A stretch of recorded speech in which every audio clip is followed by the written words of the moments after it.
Apologies for the slightly late start, but good evening. I'm Councillor Mackay and Chairman of the Licensing Committee. I welcome you to this meeting. Tonight's proceedings will be webcast, live and recorded for playback. But if anybody else is intended to record these proceedings, then can they please let me know now? You're right, it wasn't me previously. This is not to stop you, but to ensure that those in the room know that this is taking place. If any member wishes to declare a DPI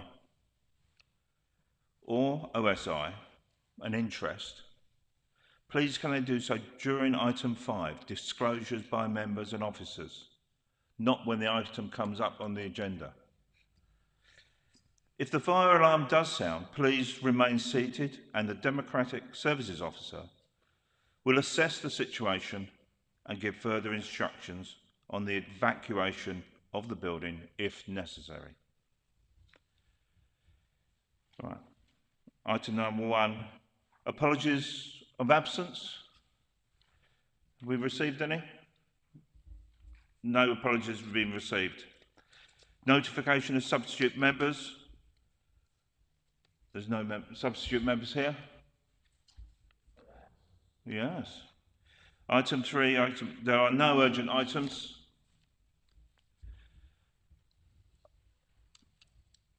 Visiting members, none. Are there any disclosures by members or officers? Have any members of the committee been lobbied? I move that all items be taken in public as proposed. Is that agreed? Do any members have any comments on the accuracy of the minutes of item 8, minutes of the meeting held on the 21st of May? Is that a no? None. I move that the minutes of the meeting held on the 21st of May 2024 be approved as a correct record and signed. Is this agreed? Do any members have any comments regarding the subcommittee meeting held on the 28th of March 2024?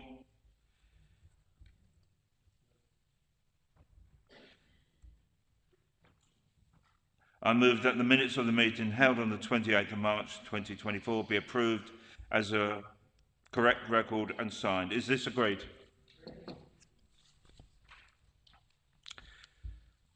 Item 10, minutes of subcommittee meeting held on the 18th of April. Do any members have any comments on the accuracy of the minutes? I move that the minutes of the meeting held on the 18th of April 2024 be approved as a correct record and signed. Is this agreed? Item 11, minutes of subcommittee meeting held on the 29th of April 2024. Do any members have any comments on the accuracy of the minutes?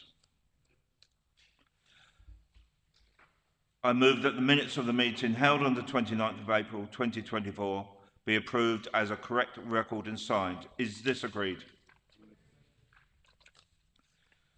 Item 12, minutes of the subcommittee meeting held on the 5th of June 2024. Do any members have any comments on the accuracy of the minutes?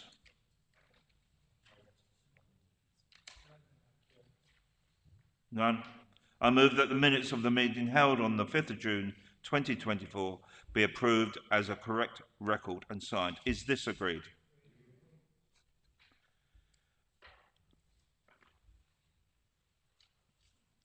Questions and answer session from local residents. There are no questions from local residents. Questions from members of the committee, if any. There are no questions being submitted from members to the chair. Item 15, Maidstone pavement licensing. The report will be introduced by Martin Jens, Community and Strategic Partnership Manager. apologies, that's the wrong answer. Sorry, that's my mistake on that one. So yes, it's instead the improving animal welfare. Sorry, that's my mistake. Sorry, no, I just put that wrong. So it's improving animal welfare. Well, I could put you on the spot, really. Could you give us a... But, Martin, apologies. Could we hear about the animal welfare report, please? Thank you, Chair. I have opinions on pavement licensing, but probably not appropriate to share them this evening. So in terms of the report this evening, my name is Martin Jeans. For those of you that haven't met me before, I'm the Communities and Strategic Partnerships Manager for the Council, and amongst my colleagues and amongst my responsibilities is the Community Protection Team, and within that service is our responsibilities around the animal welfare function. Now, when you were elected to this committee, I'm pretty certain some of you weren't expecting to be discussing the enrichment needs of Japanese fighting fish, or indeed why we pay special attention to zebras that are residents of our borough. But while some of this work may be vastly different to more traditional licensing disciplines, the foundations and in many respects our approaches are very similar, in that our work ensures that businesses thrive and that their customers, including those with furs and fins, are protected.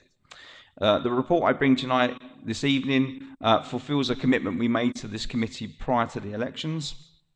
And although the report is for noting, I wanted to explain how, through this report, the introduction of the animal welfare licensing activities involving animals, England Regulations 2018, have seen a significant shift in animal welfare standards driven with new national standards by DEFRA.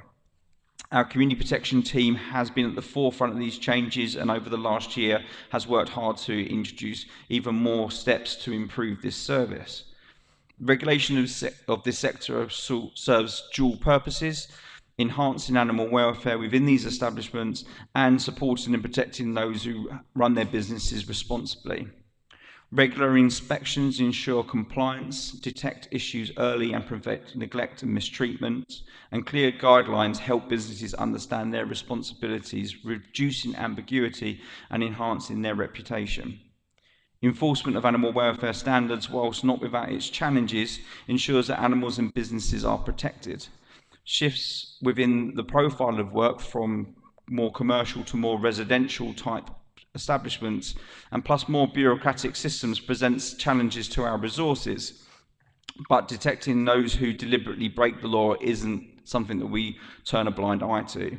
And whilst it does have its own challenges, and we must prioritise those customers that pay for the service of having a licence, we will use our powers to detect and to deter those who breach the animal welfare legislation. Hopefully the report highlights to you that some of our enforcement outcomes aren't always around prosecutions or the court action. There are many things that our officers do that enhance and protect businesses and improve the outcomes for their customers and the animals that they look after. To give members a flavour of the role, what the role entails, we would like to show you a short video prepared by our communications team to help highlight the work that my colleagues do.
Thank you, members. Apologies for the technical issues. We will try and make that video available so you can watch it at your own time, but hopefully it gives you a flavour for what the officers do.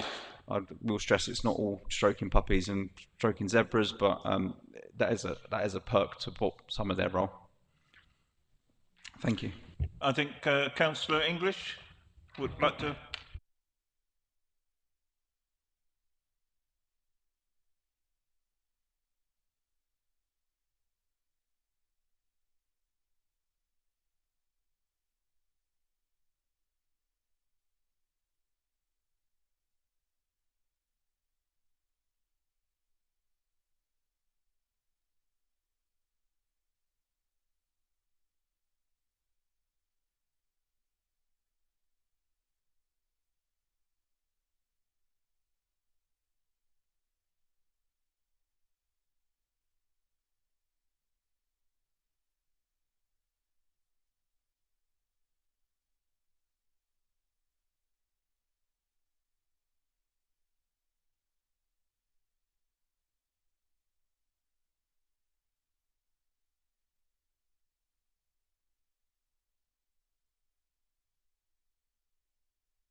Could I, the legal officer, comment on this?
Oh, it's all right now. So I formally propose that we delete those 3 paragraphs from the report. Is that seconded?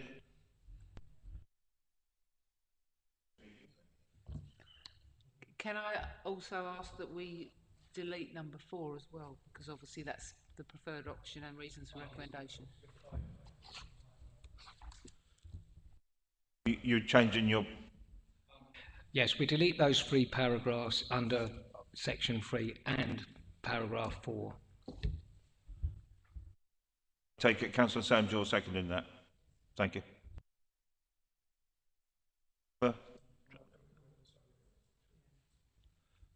Please fire away.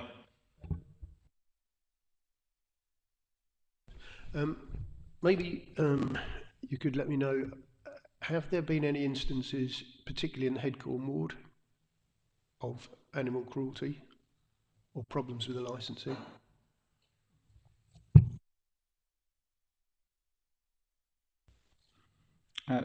I don't have specifics about which establishments and which areas, because the officers themselves do that work, but I can go away and have a look at that.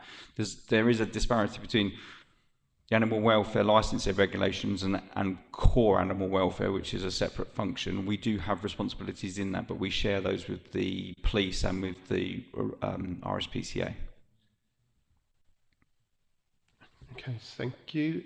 I may have something to send you. Thank you. Councillor Spring. Thank you. It's a good report, and I think we've got good animal welfare standards. I've just got a question. I've seen a couple of comments on Facebook in recent months. One was from somebody who observed a car driving quite fast in Coxheath, holding a dog's lead out the window with the dog running beside the car. and they were very concerned. And another item I saw of a trotting pony that was looked in not excellent condition and was out trotting on a very hot afternoon. Now, these obviously relate, I suspect, to a particular community. Do we try and work with those communities, A, and B, what should people do when, I mean, I wanted to screenshot those reports and send them to you, but obviously there were no identifying features. There was nothing I could send you for you to work on. But on the other hand, if you don't get sent those reports, you can't act on them either. Have you got any guidance you could give us on what we should do when we see those reports, or what we should advise the public to do if they have concerns that relate to, shall we say, for example, trotting ponies, because we do get them in all areas of the borough? Thank you. Thanks for the question, Councillor. I think from looking at the broader part of what the community protection team does, we would always advocate see it, report it, and put it into regardless, because as many of you will know from previous conversations we've had, you might have that one piece of information that will connect to another piece of information that makes up the full picture. In terms of the way that, you know, the two incidents that you described, we have a really healthy relationship with the local RSPCA inspector. They are obviously a charity, but through the legislation they're given a legislative powers to be inspectors. We have an appointed animal welfare inspector as well, and we'll work collaboratively with them to look at those sort of instances and sort of thrash out between us who's going to take ownership. Principally, we'll try to, you know, work with the RSPCA for them to be the lead, but we will share some of that responsibility depending on the case. And there'll be other things like with the motor vehicle and the dog. There's other offences there we would work with the police to look at as well.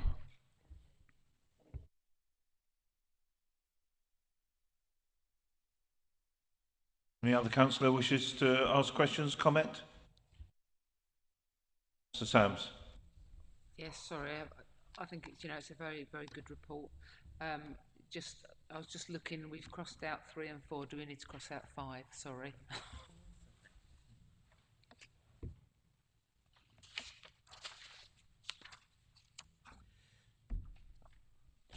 I think that's a very sensible suggestion, Councillor Sams. Would Councillor English be in agreement to that?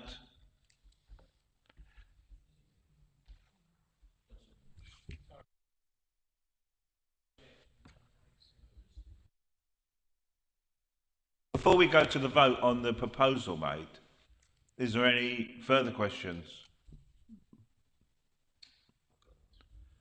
Right, Councillor Nagy. Just for information, obviously, if you've got a dog and you let it do its business on the footpath and things like that, when we have horses come into town and they get tied up by the museum and stuff like that, and then when they go, they leave all their mess, is that something we can enforce, or should we be picking it up and taking it home?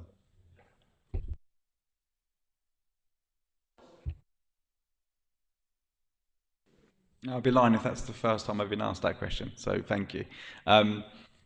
It's a quirk of the legislation, but it's not actually covered by any specific legislation.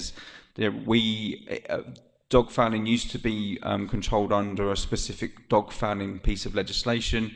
That has now been replaced by our public space protection order, which we renew every 3 years and covers a range of dog control aspects, including fouling, keeping dogs on a lead, reducing the number of dogs that can be walked by any individual. But unfortunately, the legislation, I think it was to do with the safety of those that would have to walk behind the horse and clear it, was the original, because they were the preferred mode of transport at the time. But the government's never seen fit to put in place new legislation to deal with horse manure in that respect. Too dangerous. Supplementary, Mr. Nagy. Thank you, Chairman. Is that something we can do as a licensing committee, as a council? We could do something ourselves, or is that up to government to? It's like when we did the street trading when we had too many of them. Is it something that we can do as a council? If the committee said, oh, let's try and do something about this, is that possible, or is it out of our league? I'll let my licensing colleagues kind of enter the debate if they want to, but from my perspective, I don't think it's something we would look at under licensing. We could look at it under a public space protection order, but we'd have to then look at, is it justified, appropriate, proportionate and necessary to do so, and who would then pay for the resource of enforcing it. A very good answer. And may I say, I think that very comprehensive report and very interesting. And thank your staff for putting it together, you and your staff. Thank you. Now, we have a proposal to delete from the papers items 3, 4 and 5, proposed by Councillor English, seconded by Councillor Sams, or vice versa. Can we move to a vote on this? All those in favour of deleting? I say that is well and truly agreed. Thank you, councillors.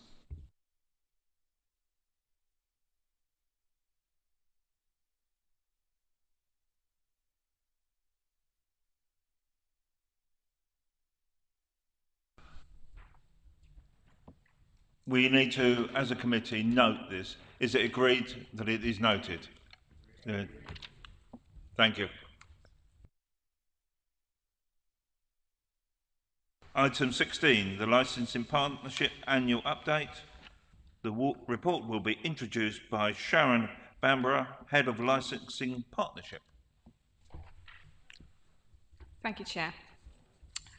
Before you is our report that we bring every year to all of the licensing committees, which there are 4, one for each partner, and it's a summary of the work that's been done, not just by the central processing team based at Sevenoaks, but also by the officers themselves based at each partner site, and it's also a sort of highlighting any particular challenges we've had or anything like that, and it sets out the performance against our key performance indicators for the previous year. So that's April 23 through to March 24.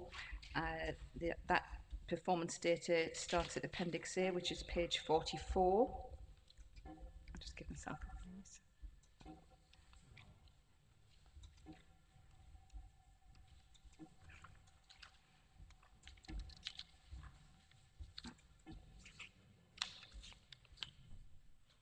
And then at page 50, what we've got at Appendix B is the service plan for this current year going forwards, which sets out what we aim to do, which includes the performance indicators for this year.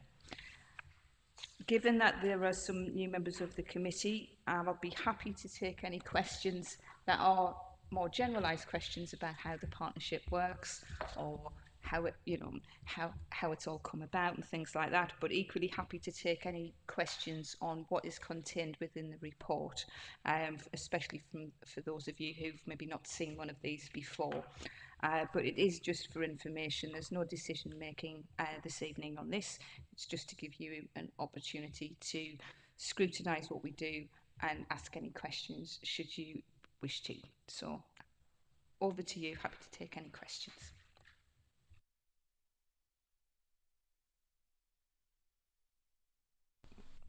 Thanks, Chair. Just a question for information, really, as a new member of the committee. Do we run any saturation zones and have any policies on saturation zones?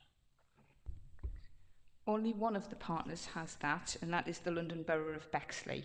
In fact, I am just in the process of having just reviewed that, and I take the results of the consultation back to their July committee. But in terms of Maidstone, Tunbridge Wells and Sevenoaks, none of them have saturation zones in their licensing policies. Yes. This is not something we might consider? I've asked officers and indeed probably the board some years ago about whether or not there was any appetite or interest for that, and I was assured there was not. We could always revisit that. It would always be I suspect it would come as a request either through the officers or from the police if they're starting to see a much higher incidence of antisocial behaviour and crime and disorder as a direct result from people using licensed premises. So effectively people who are inebriated coming out and causing sort of violence or noise or all of the things associated, urination in the street, all that kind of thing. If they felt that in Maidstone, that's on the rise in the city far more than it was before, a case could potentially be made. But obviously, you don't just do that overnight. You have to you have to have the analysis and the statistics to back it up. You can't just say it, you know, on a whim, shall we say, we think we should have one. It's got to be based. So just to give you an example, because I'm used to doing them for Bexley and I've done them elsewhere. Excuse me, if you mind interrupting. Yeah? Could you just explain just what we're talking about here? Because I have no idea. Oh, sorry, yes. I can. Sorry, I yes. can have a guess. Okay. But I think Yes, no, we need to know. I do. Yes, sorry. I assume from the question that it didn't occur to me that everybody wouldn't know what they are. So, the Licensing Act 2003 covers, I'm going to give you a bit of a synopsis, but I need to take a step back and hopefully fully explain it. Licensing Act 2003 is the statutory piece of legislation that we have that licenses the sale of alcohol, the provision of regulated entertainment and late night refreshment. Under that legislation, you have to have a statement of licensing policy and you have to review that every 5 years. As part of that policy, if you wish, you can set particular areas or zones within your district, borough, whatever, you know, however it's described, which are commonly referred to as either saturation zones or cumulative impact zones. You often hear them, and what they are designated areas where you've identified that there is a much higher incidence of alcohol-related crime and disorder and antisocial behaviour. And as a result of that, you want to designate that zone as having a special policy just for that zone, so that if you're getting application for new licenses over and over and over just for that zone, you've got a special policy you can refer to within your main policy, which says, we're going to give that special consideration.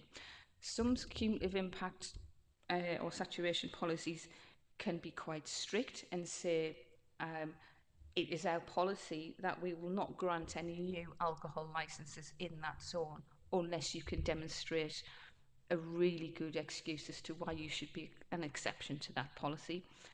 I used to work at the City of Westminster up in London, and that was their policy, their strict policy, that you couldn't get a new licence. So the existing licences were a bit like gold dust in that sense, and fought over vociferously when one came up for grabs. That said, it doesn't have to be that strict. So the one, for example, that I'm working on for Bexley at the moment simply says in those two areas, they've got two areas designated. One is the Bexley Heath sort of city centre area, and another one is a Welling area where they're densely populated with licensed premises. And all they say in their policies is that they'll give extra consideration, and it's drawing the eye of, in particular, the responsible authorities such as environmental health, police, etc., to have extra thought about if they are minded to say no objection to an application, they might want to think a bit harder about what conditions do we want on that licence, in particular in that area. So the policies themselves don't have to be, you know, black or white in terms of no new licenses in the area. They can just say, in that area, we want special consideration. It's not just a done deal that if there's no reps, that you should expect to get the licence. You know, it should be, there'll be extra consideration. So expect us to come back at you with, what are you going to do to make sure this doesn't happen, that doesn't happen, what are you going to put in place to extra security? And we want to see extra conditions, stronger conditions on the licence in that area than we would ask for, say, in a more rural part of the district or the borough. So I hope that explains it. Is there anybody who doesn't understand anything that I've referred to or said, or does that fully explain? So going back to the initial question then, should we have any? Certainly that's not for me to say, but I would do the work if somebody wanted it, but it would have to come and be defensible by statistics and ambulance, things like ambulance. So the stuff I get at Bexley, I get ambulance data call outs for those particular areas, and we measure it against the previous years to see, has it dropped, has it stayed the same, has it gone up? Because if you like, when we set those areas originally, if then the stats kind of fell off the edge of a cliff in the sense of there's no longer a problem there, then the trade could argue back to say, well, you don't need those areas, special areas anymore, because there's so many premises shut down, it's no longer a densely licensed area, there's no problems there, it's just a normal, so get rid of your saturation zone, and that's the kind of challenge you might get back under consultation. But that's the kind of statistical data that you have to support the policy. You can't, like I say, you can't just pluck it out of thin air and decide we're going to have a go at this and try this, see what it does. You've got to have it backed up by statistics so that you can defend it. So I hope that answers your question. But in terms of should we consider, that would be something that I would refer to John to have a conversation at a higher level to say, has there been a noticeable increase in crime, disorder, antisocial behaviour in any particular areas in the borough? Do we want to think about that? But I suspect, just from what I know, Well, maybe it's appropriate for us to ask John Littlemore to give Maidstone Borough Council's perspective on this.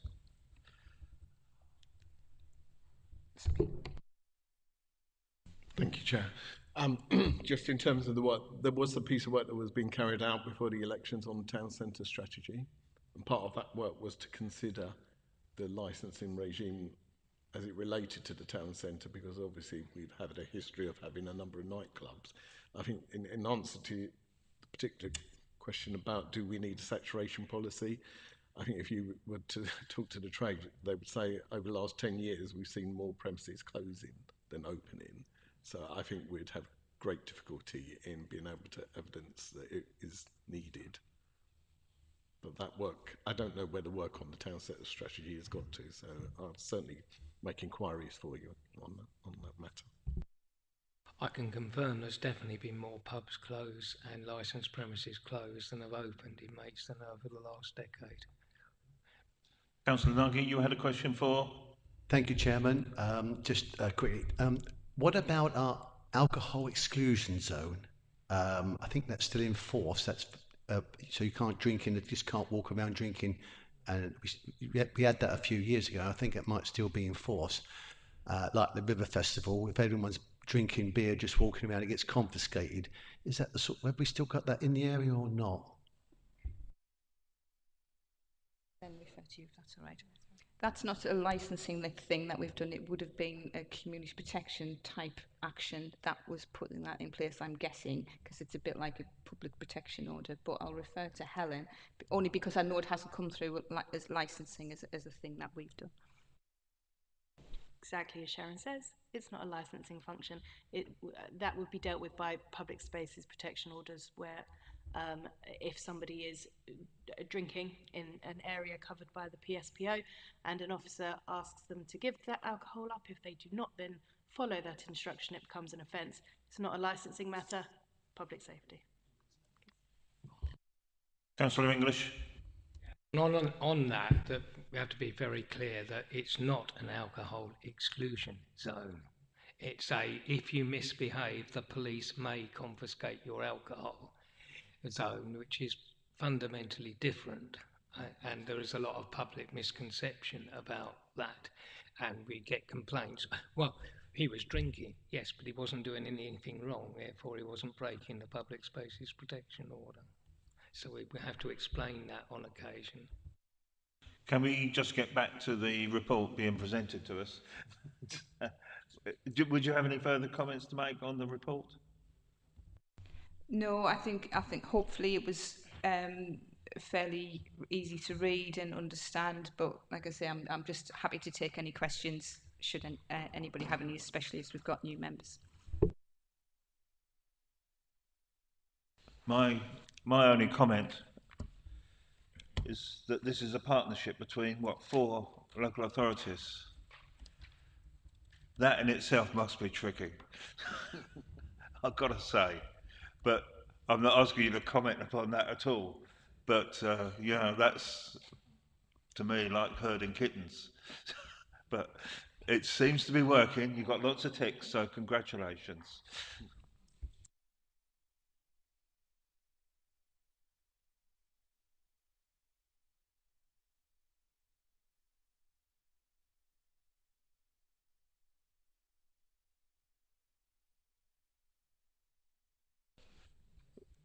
Yeah? Seconded by? All those in agreement say aye? Yeah, agreed? Thank you very much.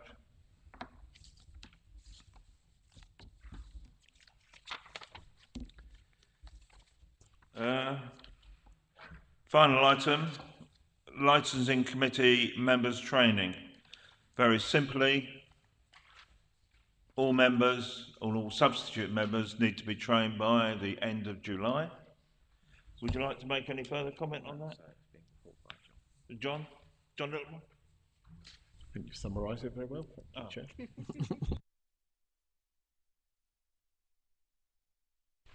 And I don't think that requires... Oh, Councillor Springer. Thank you. No, as far as the training report goes, I'm quite happy, but I'd just like to add another comment. We've got a lot of new members on this committee. We've only got 7 out of 13 people are trained at the moment. When it comes to a licensing hearing, we need trained people to run those hearings. There's been 4 hearings this year, and of those 4 hearings, there's only 3 of us left that have took part in those hearings. And I think there are some more hearings in the pipeline. There are some members that are trained that haven't done hearings for quite some time, so it's a plea, please, as there's only 7 of us trained, and there seem to be 3 of us that tend to do it on a regular basis.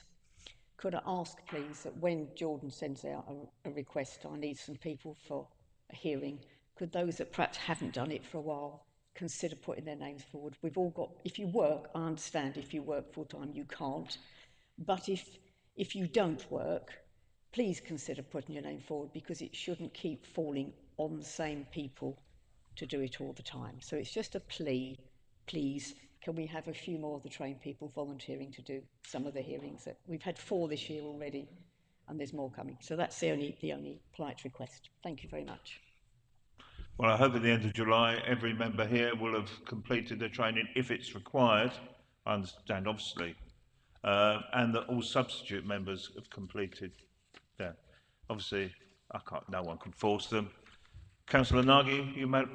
Thank you, Chairman. I would just like to suggest that even if you've got the time to go and watch one, that's the best way of learning, to actually sit and watch one. Then you'll see how it's all read out by the chairman, see how it's all questions. It's very organised and it's all written down. But the only way to learn it is you have to do it, and the other way of learning it is to watch it. So when you do one, you know when to speak and when the applicant and defendant and all them sort of terms come in, and all those 3 words that what was those 3 words? What's the words? I love those words, because all them things crop in, because like anything government, there's always the right terms at the right time. And then you can see how the legal people perform, and it is just, even if you've got time just to go and watch, as an experience. So I would suggest, if you're not on the committee, then go and watch it, and that's just as good as training. Thank you. Councillor English. Practice has varied over the years about whether it seems to get mentioned in the report or not on training, but the annual licensing conference, which some members have attended over the years, which I attended last year, I think, is a useful training and knowledge spreading experience.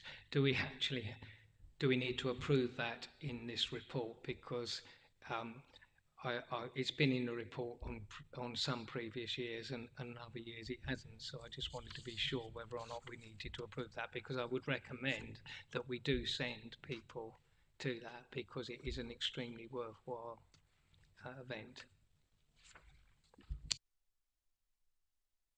Yeah.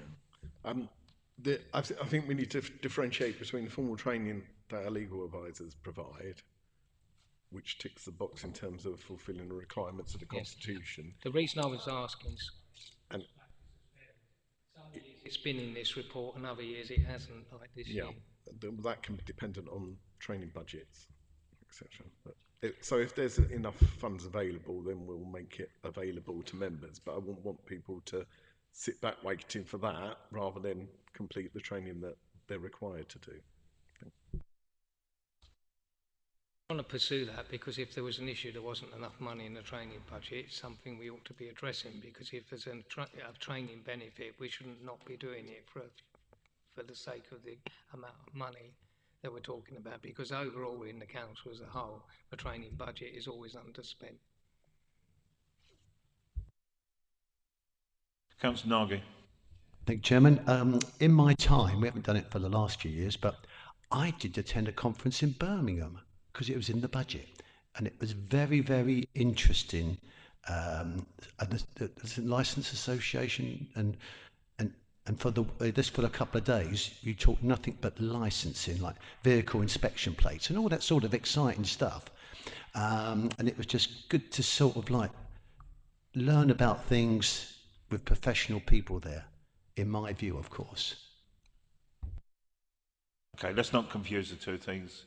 Well, the key thing is here, to repeat, for us that have not had recent training or any training previously, it must be completed by the end of July. Your members will have an opportunity to do the training during the day or in the evening, and I'm sure they will try and be as flexible as possible. Is that not right? Fine.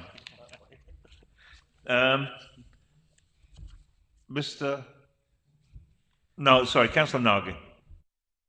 It's, sorry, just I know obviously we have to get it done by the 31st of July. I'm just wondering when the first opportunity will be available for that. Just obviously because I'd like to be a part of the council as soon as possible, and if the trainings are holding us up, I'd be very keen to try and get that done as soon as possible if it's obviously available. Your enthusiasm is commendable, and I'm sure you will have the opportunity soon. Now that it's been agreed, I take it we all agree that this report is agreed? Happy to propose as per the papers, Mr. Chairman. And do we have a seconder for that? Thank you. Are we agreed? Great.